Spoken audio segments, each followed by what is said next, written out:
mahabang panahon ng pagtuturo, ngayon ay oras na para lisanin ko. Ang paaralang itinuring kong pangalawang tahanan.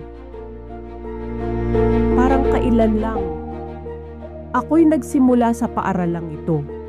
Naabutan ko pa ang mga panahong walang maayos na classrooms, walang bentilador, at madalas hindi komportable ang mga estudyante. Ilang dekada ring walang naitayong bagong gusali.